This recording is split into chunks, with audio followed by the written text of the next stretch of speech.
திருப்பூர் மாவட்டம் தாராபுரத்தில் செய்தியாளர்களை சந்தித்த காங்கிரஸ் கட்சியின் மாநிலங்களவை உறுப்பினர் மா கிறிஸ்டோபர் திலக், விஜய் அரசியல் பிரவேசம் ஒரு சினிமா தோற்றமாகவே உள்ளது என்றும் அவரது வாக்குகள் அனைத்தும் நடிகர் என்ற போர்வையில் விழக்கூடியது என்றும் அவரால் ஆட்சி அமைக்க முடியாது என்றும் மீண்டும் திமுக கூட்டணி ஆட்சிக்கு வரும் என்றும் தெரிவித்தார். ஒரு அரசியல் ஆதாயம் தேடலான்றத 100 வருஷமா பிஜேபி எடுத்துக்கிட்டு இருக்கிற முயற்சி, அதனுடைய தொடர்ச்சி தான் இது. இதை போக போக மக்கள் புரிஞ்சுக்குவாங்க. கண்டிப்பா இத நாங்க மீண்டும் திமுக ஆட்சி வந்த பிறகு முதல்வர்கிட்ட நாங்க இதை முன்னிறுத்தி பேச வேண்டிய ஒரு காலகட்டத்துல இருக்கோம். கண்டிப்பா நான் எடுத்து பேசுவோம். மையப்படுத்தி நான் எதுவுமே பேச முடியாது.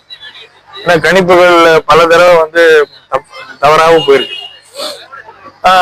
அதுக்காக விஜய் வந்ததுனால எந்த மாற்றமும் இல்லைன்னு சொன்னாலும் அதுவும் தப்பு. ஆனா இந்த புதிய வாக்காளர்கள் மத்தியில ஒரு பரபரப்பு ஏற்பட்டிருக்கு.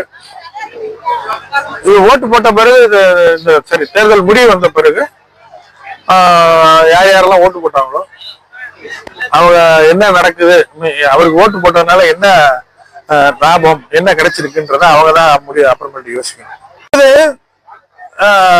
இப்ப விஜய் ஒரு தெர்மாமீட்டர் மாதிரி, புரியுதா? அவர் தெர்மாமீட்டர் எதுக்கு பயன்படுத்துவாங்க?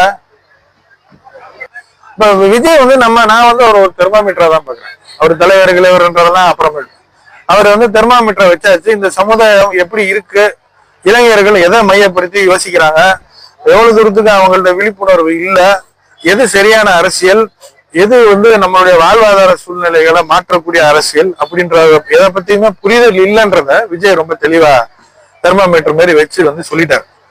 இப்ப அவருக்கு 5%, 10%, 15% எந்த ஓட்டு விழுந்தாலும் அது சித்தாந்தத்தை மையப்படுத்தி இருக்கிற ஓட்டு கிடையாது.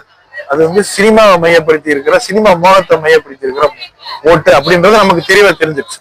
கரெக்டா?